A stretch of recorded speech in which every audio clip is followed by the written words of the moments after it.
2020 ലോകകപ്പിന് ശേഷം ഇന്ത്യൻ ജേഴ്സിയിലെ 3 മത്സരങ്ങളാണ് സഞ്ജു സാംസൺ കളിച്ചത്. അതിനുശേഷം വരാൻ പോകുന്ന ഏഷ്യൻ ഗെയിംസിന് മുന്നൊരുക്കമായി, ഏഷ്യൻ ഗെയിംസ് സെപ്റ്റംബറിലാണ് വരാനിരിക്കുന്നത്, അതിന് മുന്നൊരുക്കമായിട്ടാണ് സഞ്ജു സാംസണ് വിശ്രമം കൊടുത്തിരിക്കുന്നത്. എന്താണ് ഈ ഒരു കമൻറ്റുമായിട്ട് ബന്ധപ്പെട്ട് സഞ്ജു സാംസൺ എന്ന താരത്തിൻ്റെ നിലവിലെ അവസ്ഥയുമായി ബന്ധപ്പെട്ടും പറയാനുള്ളത്? സഞ്ജു നിലവിൽ T20 ഫോർമാറ്റിൽ മാത്രമാണ് ഇന്ത്യക്ക് വേണ്ടി കളിക്കുന്നത്. അങ്ങനെ ഒരു താരത്തെ T20 സീരീസിൽ നിന്ന് റെസ്റ്റ് കൊടുത്ത് ഇരുത്തി എന്ന് പറയുന്നത് ലോജിക്കലായിട്ടുള്ള ഒരു കാര്യമല്ല. അദ്ദേഹത്തിന് ഒഴിവാക്കിയെന്ന് പറയുന്നത് തന്നെയായിരുന്നു നല്ലത്. അതായത് അത് തന്നെ പറയുന്നതായിരുന്നു ബെറ്റർ. തീർച്ചയായിട്ടും പിടിക്കേണ്ട ആവശ്യമില്ല. ആരാധകരുടെ രോഷം കെടുത്താൻ വേണ്ടിയിട്ടാവാം വിശ്രമം അനുവദിച്ചു എന്നൊരു സ്റ്റേറ്റ്മെന്റ് അവർ നടത്തിയത്. ഈ സഞ്ജു സാംസൺ എന്ന താരവുമായി ബന്ധപ്പെട്ട് എപ്പോഴും പറയുന്ന ഒരു കമന്റ് ഇങ്ങനെയാണ്: സഞ്ജു സാംസണിന് സ്ഥിരതയില്ലാത്തതിന്റെ പേരിലാണ് സഞ്ജു സാംസനെ പുറത്താക്കിയത്. 2020 ലോകകപ്പിൽ നമുക്കറിയാം സഞ്ജു സാംസന്റെ പ്രകടന മികവിൽ തന്നെയായിരുന്നു ഇന്ത്യ കിരീടം ജയിച്ചത്. അദ്ദേഹം ആ പ്രകടനത്തിന്റെ മികവിൽ തന്നെ ടൂർണമെന്റിന്റെ താരമായി തെരഞ്ഞെടുക്കപ്പെടുകയും ചെയ്തു. തൊട്ട് പിന്നാലെ വന്ന IPL സഞ്ജു സാംസൺ 2 സെഞ്ചുറി അടിച്ചു. 400 മുകളിൽ റൺസ് നേടി ചെന്നൈ സൂപ്പർ കിങ്സിന് വേണ്ടിയിട്ട് ഏറ്റവും കൂടുതൽ റൺസ് നേടിയ താരമായി മാറി. ഇങ്ങനെ എല്ലാ റെക്കോർഡുള്ള സഞ്ജു സാംസനെ ശേഷം നടന്ന അയർലൻഡ് പരമ്പരയിലെ 2 മത്സരത്തിന്റെ പേരിലും ഇംഗ്ലണ്ട് പര്യടനത്തിലെ ഈ പറഞ്ഞ പഠനത്തിന്റെ പേരിലും പുറത്താക്കുക എന്നത് പച്ചയ്ക്ക് പറഞ്ഞാൽ ശരിക്കും അത് അനീതി എന്ന വാക്ക് പറഞ്ഞാൽ അത് കുറഞ്ഞു പോകത്തില്ല. എന്താണ് ഈ ഒരു ശരിക്കും താരത്തിന്റെ അവസ്ഥ എങ്ങനെയാണ് ഇപ്പൊ നിലവിൽ? അതൊട്ടും ന്യായീകരിക്കാൻ പറ്റാത്തൊരു നടപടിയാണ് ഇപ്പോൾ BCCI എടുത്തിരിക്കുന്നത്. സഞ്ജു T20 ഇനി പ്രത്യേകിച്ചൊന്നും പ്രൂവ് ചെയ്യാനില്ല. അദ്ദേഹം ഒരു വേൾഡ് കപ്പ് നമുക്ക് നേടിത്തന്ന താരമാണ്, അതിൻ്റെ മാൻ ഓഫ് ദി ടൂർണമെൻ്റായ താരമാണ്. IPL വർഷങ്ങളായി അദ്ദേഹം കൺസിസ്റ്റൻ്റ് ആയിട്ട് കളിക്കുന്ന ഒരു താരമാണ്. ഈ സീസണിലും അദ്ദേഹം 2 സെഞ്ചുറി നേടിയിട്ടുണ്ട്. അങ്ങനെ ഒരു താരം അദ്ദേഹത്തിൻ്റെ പ്രകടനം സ്ഥിരതയില്ല എന്ന് പറഞ്ഞ് ഒഴിവാക്കിയത് ഒട്ടും ശരിയായിട്ടുള്ള നടപടിയല്ല. പിന്നെ സഞ്ജുവിനെ സംബന്ധിച്ചിടത്തോളം അദ്ദേഹം ഹൈ റിസ്ക് എടുത്ത് കളിക്കുന്ന ഒരു പ്ലെയറാണ്. ഹൈ റിസ്ക് ഹൈ റിവാർഡ് എന്നുള്ളതാണ് സഞ്ജുവിൻ്റെ ഫിലോസഫി. അപ്പം അതിൽ ചില കളികളിൽ ഫ്ലോപ്പ് ആവാൻ ചാൻസ് ഉണ്ട്. T20 ചടുലമായിട്ടുള്ള വേഗത്തിൽ അങ്ങനെ ബാറ്റ് ചെയ്യേണ്ടി വരും, അല്ലാതെ നമുക്ക് കളി മുന്നോട്ട് കൊണ്ടുപോകാൻ കഴിയില്ല. അങ്ങനെ വരുമ്പോൾ ചില കളികളിൽ പരാജയപ്പെടാം. സഞ്ജുവിനെ അത് പറഞ്ഞിട്ടുണ്ട്, ചില കളികളിൽ അടിക്കും, ചില കളികളിൽ അടിക്കത്തില്ല. അതിനെ ഇൻകൺസിസ്റ്റൻസി ആയിട്ട് കണ്ട് ടീമിൽ നിന്ന് പുറത്താക്കുന്ന നടപടിയും അതിന് റെസ്റ്റ് കൊടുത്തു എന്ന് പറയുന്ന ന്യായീകരണവും ഒട്ടും അംഗീകരിക്കാൻ കഴിയുന്ന കാര്യമല്ല. സിംബാബ്വെ സീരീസിൽ സഞ്ജുവിന് പകരം ടീമിൽ എടുത്തിരിക്കുന്നത് പൃഥ്വിരാജ് സിംഗിനെയാണ്. സഞ്ജുവിനെ ശരിക്കും ഒരു ചെറിയ രീതിയിലൊന്ന് പൂട്ടിരിക്കുകയാണ്, വേറെ ഒന്നും കൊണ്ടല്ല. ഇപ്പം നിലവിൽ കീപ്പറായിട്ട് നിൽക്കുന്നത് ഇഷൻ കിഷനാണ്. ഇഷൻ കിഷൻ ഓൾറെഡി ഈ പറയുന്ന പോലെ ഏഷ്യൻ ഗെയിംസ് സ്ക്വാഡിലുണ്ട്. വൈഭവ് സൂര്യവംശി ഏഷ്യൻ ഗെയിംസ് സ്ക്വാഡിലുണ്ട്. സഞ്ജു സാംസണെ ഇനി ഏഷ്യൻ ഗെയിംസ് സ്ക്വാഡിൽ തന്നെ വിശ്രമം കൊടുത്തതിന് ശേഷം സെപ്റ്റംബറിൽ വരുന്ന താരത്തിന് അവിടെ അവസരം ഉണ്ടെന്നുള്ള കാര്യത്തിൽ ഉറപ്പുണ്ടോ?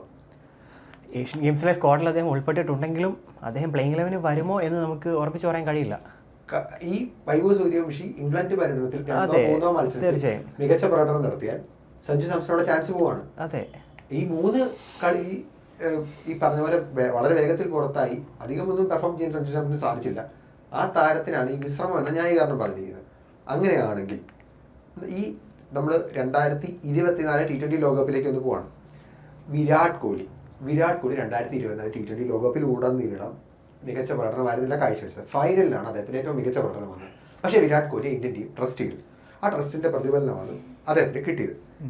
2026 വന്നപ്പോൾ സഞ്ജു സാംസൺ ഒരു മോശം ടൂർണമെന്റ് ആയിരുന്നു. സഞ്ജു സാംസണെ ടൂർണമെന്റിൽ പകുതിക്ക് വെച്ച് ടീമിൽ നിന്ന് പുറത്താക്കുന്നു.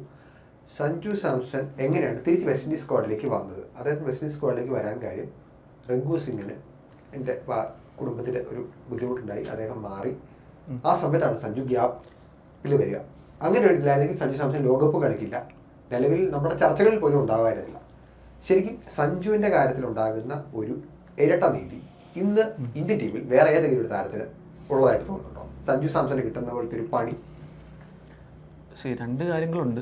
ഇപ്പം സഞ്ജു സാംസന്റെ കാര്യം നമ്മൾ പ്രത്യേകിച്ച് സംസാരിക്കുമ്പോൾ സ്ഥിരതയോടുകൂടി ചേർത്താണ് നമ്മൾ പലപ്പോഴും വായിക്കാറ്. പക്ഷേ ഇതേ സ്ഥിരത സഞ്ജു സാംസണോട് അല്ലെങ്കിൽ പുള്ളിക്കാരന് അർഹതപ്പെട്ട ഒരു സ്ഥിരമായിട്ടുള്ള ഒരു psychological safety Indian team provide ചെയ്യുന്നുണ്ടോ എന്നുള്ളത് വേറൊരു ചോദ്യമാണ്. സൈക്കോളജിക്കൽ സേഫ്റ്റി എന്ന് പറയുമ്പോൾ 10-11 വർഷങ്ങളായിട്ട് ഇന്ത്യൻ ടീമിൻ്റെ വാതിലിൽ മുട്ടി അകത്ത് പുറത്ത് എന്നുള്ള രീതിയിൽ നിൽക്കുന്ന ഒരു പ്ലെയറാണ്. ഒരു ക്യാപ്റ്റൻ അല്ലെങ്കിൽ ഒരു കോച്ചും ഇതുവരെ സഞ്ജുവിൽ ഒരു ട്രസ്റ്റ് അർപ്പിച്ച് ഓക്കെ ഒരു നീ ഇപ്പം കുറച്ച് നാൾ പെർഫോം ചെയ്തില്ലെങ്കിലും സ്ഥിരമായിട്ട് ടീമിലുണ്ടാവും. അതുകൊണ്ട് ആ ഒരു പ്രഷർ ഒഴിവാക്കി ഗെയിമിൽ മാത്രം ഫോക്കസ് ചെയ്യാൻ മാത്രമുള്ള ഒരു സേഫ് സ്പേസ് ഒരു അത്ലറ്റ് അല്ലെങ്കിൽ ഒരു പെർഫോമർ എന്ന രീതിയിൽ എക്സ്ട്രീംലി ഇമ്പോർട്ടൻ്റ് ആണ്. ആ ഒരു സ്പേസ് ഒരിക്കലും ലഭിച്ചിട്ടില്ലാത്ത ഒരു പ്ലെയറാണ് സഞ്ജു സാംസൺ.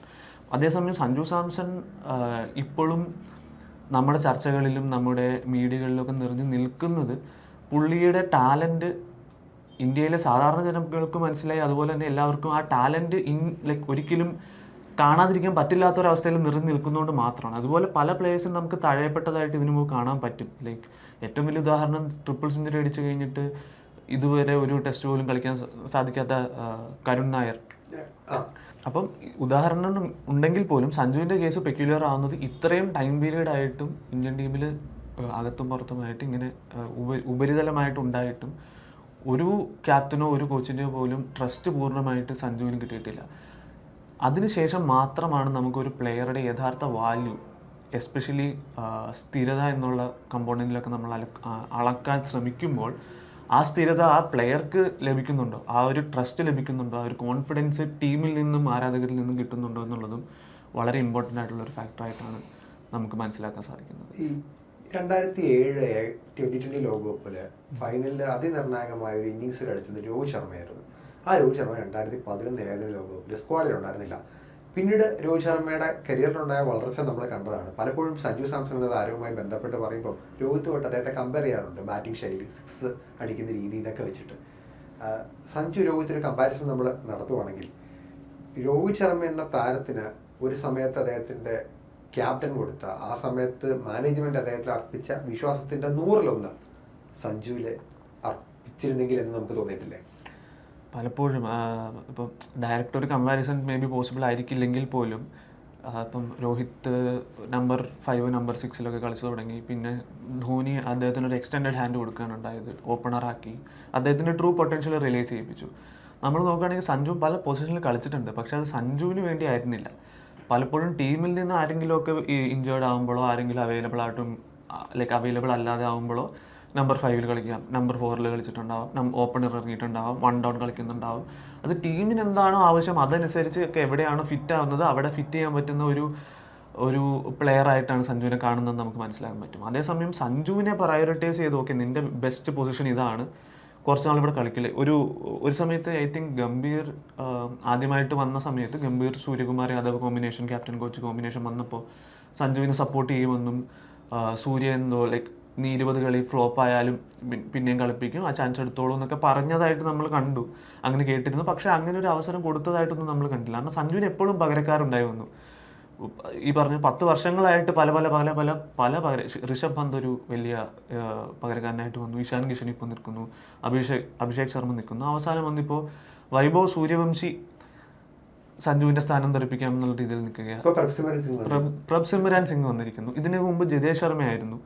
അപ്പം ഇത്തരത്തിലുള്ള കോൺസ്റ്റൻ്റ് ആയിട്ടുള്ള ഒരു ഒരു ഇൻറ്റേർണൽ കോമ്പറ്റീഷനിലൂടെയാണ് സഞ്ജു പൊയ്ക്കൊണ്ടിരിക്കുന്നത്. അതേസമയം സഞ്ജു വളരെ ശരിയായിട്ട് പറയുന്നുണ്ട്. കാരണം ഇതെല്ലാം ഇന്ത്യൻ ടീമാണ്, ഇന്ത്യൻ ടീമിൽ ആര് കളിക്കുന്നു എന്നുള്ളത് പ്രസക്തിയല്ല. അപ്പം എനിക്ക് പകരം വേറൊരാൾ കളിച്ചാലും ഇന്ത്യൻ ടീം ജയിക്കാൻ വേണ്ടിയിട്ടാണ് ഞാൻ പ്രാർത്ഥിക്കുക എന്നാണ് സഞ്ജു വളരെ ശരിയായിട്ട് തന്നെ പറയുന്നത്. പക്ഷേ അതേസമയം പോലും ഒരു പ്ലെയർ എന്നുള്ള രീതിയിൽ കൺസിസ്റ്റൻ്റ് ആയിട്ട് നമ്മൾ കൺസിസ്റ്റൻസി ഒരു പ്ലെയറിൽ നിന്ന് അവകാശപ്പെടുമ്പോൾ ഒരു ICC world cup almost single handedly ജയിപ്പിച്ച ഒരു പ്ലെയറെ പറ്റിയാണ് നമ്മൾ സംസാരിക്കുന്നത്, നമ്മൾ ഓർക്കേണ്ടതുണ്ട്. അതേസമയം ആ പ്ലെയറിനെ പറ്റി സംസാരിക്കുമ്പോൾ നമ്മൾ സ്ഥിരതയെപ്പറ്റിയും സംസാരിക്കുമ്പോൾ ആ പ്ലെയർക്ക് സ്ഥിരത ഉണ്ടാകുന്നില്ല. അതേസമയം അജിത് അഗാർക്കർ പോലെയുള്ള സെലക്ടർമാരുടെ പബ്ലിക്കായിട്ടുള്ള പരാമർശങ്ങൾ നമ്മൾ ശ്രദ്ധിക്കേണ്ടതാണ്. അതായത് ശുഭ്മാൻ ഗിൽ അവൈലബിൾ ആയിരുന്നില്ല, തിലക് വർമ്മ അവൈലബിൾ ആയിരുന്നില്ല, അതുകൊണ്ട് മാത്രമാണ് നിങ്ങൾ സഞ്ജുവിനെ പരിഗണിച്ചതെന്ന് ഒരു നാഷണൽ സെലക്ടർ പബ്ലിക്കായിട്ട് വന്ന് പറയുമ്പോൾ ഒരു പ്ലെയറിൻ്റെ മനോഭാവത്തെ അതെങ്ങനെ ആ ഒരു ആഘാതം എങ്ങനെ ഉണ്ടാക്കും എന്നുള്ളതൊക്കെ നമുക്ക് ഒന്ന് ചിന്തിച്ചാൽ മനസ്സിലാവും. അതേ സ്ഥാനത്ത് സഞ്ജുവിന്റെ സ്ഥാനത്ത് മറ്റൊരു താരത്തെ കുറിച്ച് അഗാർക്കർ അത് പറയുക പോലുമില്ല. ഈ അഗാർക്കറിന്റെ കാര്യം പറഞ്ഞു, അഗാർക്കർ സഞ്ജു സാംസൺ എന്ന താരത്തെ കുറിച്ച് പകരക്കാരും ഇല്ലാത്തതുകൊണ്ട് മാത്രമാണ് ഞാൻ സഞ്ജുവിനെ പരിഗണിച്ചത് എന്ന് പരസ്യമായിട്ട് പറയുവാണ്. നമ്മൾ മലയാളികൾ കുറെ പേരെ ഇവിടെ അതിനെതിരെ അഗാർക്കർ പറഞ്ഞത് ശരിയായില്ല, വേറെ ആരും ഇതൊരു ബുദ്ധിമുട്ടായിട്ട് പോലും, അതായത് ഞാൻ ഉദ്ദേശിച്ചത് മുൻ ഇന്ത്യൻ താരങ്ങളോ സാധാരണ വലിയ വിമർശകരോ ആരും ഇതിനെക്കുറിച്ചൊന്നും പറഞ്ഞു കേട്ടിട്ടില്ല. സഞ്ജുവിന് ഏറ്റവും കൂടുതൽ സപ്പോർട്ട് കൊടുക്കുന്ന ഒരു വ്യക്തിയായിട്ട് ഫീൽ ചെയ്തിട്ടുള്ള ഹർഷ ഭോളയാണ്. ഇന്നലെ സിംബാബ്വെ സീരീസിൽ നിന്ന് ഒഴിവാക്കിയ സമയത്ത് ഹർഷ ഭോളെ വളരെ കൃത്യമായിട്ട് പറഞ്ഞു ഒഴിവാക്കിയതിൻ്റെ റീസൺ, മാന്യമായിട്ടുള്ള റീസൺ അയാളെ അറിയിക്കുക എന്നുള്ളത് കാര്യമാണ്. സഞ്ജു സാംസൺ അത്തരത്തിലുള്ളൊരു ബ്രാൻഡാണ് ഇപ്പോൾ. അപ്പം നമ്മൾ ഇതേ പറയുന്നുള്ളൂ, ഈ ഒരു വ്യക്തി സഞ്ജു സാംസൺ എന്ന താരവുമായി ബന്ധപ്പെട്ട് ഈ ചാനലിൽ അനേകം വീഡിയോസ് ചെയ്തിട്ടുണ്ട്. ചെയ്ത വീഡിയോസിൽ അദ്ദേഹത്തെ പുകഴ്ത്തി സംസാരിച്ചിട്ടുണ്ട്. അദ്ദേഹം നന്നായിട്ട് കളിക്കുമ്പോൾ, മോശമായിട്ട് കളിക്കുമ്പോൾ അദ്ദേഹത്തിൻ്റെ എന്തുകൊണ്ട് അദ്ദേഹം മോശമായിട്ട് കളിച്ചു, ഇങ്ങനെ കളിച്ചാൽ ഉണ്ടാകുന്ന ബുദ്ധിമുട്ടുകൾ നമ്മൾ പറഞ്ഞിട്ടുണ്ട്. പക്ഷേ ഈ കാണിച്ച പ്രവൃത്തി BCCIയുടെ ഭാഗത്തുനിന്നുണ്ടായത് അനീതി തന്നെയാണ്. കാരണം വെറും 3 മത്സരങ്ങൾ മാത്രം IPL ശേഷം കളിച്ചൊരു താരത്തെ വിശ്രമം കൂടുതൽ ജോലിഭാരത്തിൻ്റെ പേരിൽ വിടുകയാണ്. ജസ്പ്രീത് ബുംറയ്ക്കും വിരാട് കോഹ്ലിക്കും രോഹിത് ശർമ്മയ്ക്കും ഒക്കെ ഏറെ നാളുകൾ കളിച്ചതിന് ശേഷം വിശ്രമം കൊടുക്കുക എന്നൊക്കെ കേട്ടിട്ടുണ്ട്. പക്ഷേ ഇത് വല്ലാത്തൊരു വിശ്രമമായി പോയി. എന്തായാലും നമുക്ക് വളരെ വേദനാജനകമായിട്ടുള്ള ഒരു വാർത്ത തന്നെയായിരുന്നു ഇത്. സഞ്ജു സാംസന് നീതി കിട്ടാൻ വേണ്ടിയിട്ട് വരുംകാല ടൂർണമെൻറ്റുകളിലെങ്കിലും അദ്ദേഹത്തിനെങ്കിലും കേൾക്കുമ്പോൾ ഒരു രസമുള്ളൊരു റീസൺ പറഞ്ഞ് അദ്ദേഹത്തെ ഒഴിവാക്കിയാൽ കൊള്ളാം എന്ന് മാത്രമാണ് ഈ വീഡിയോയുടെ അവസാനം നമ്മൾ പറഞ്ഞു നിർത്തുന്നത്.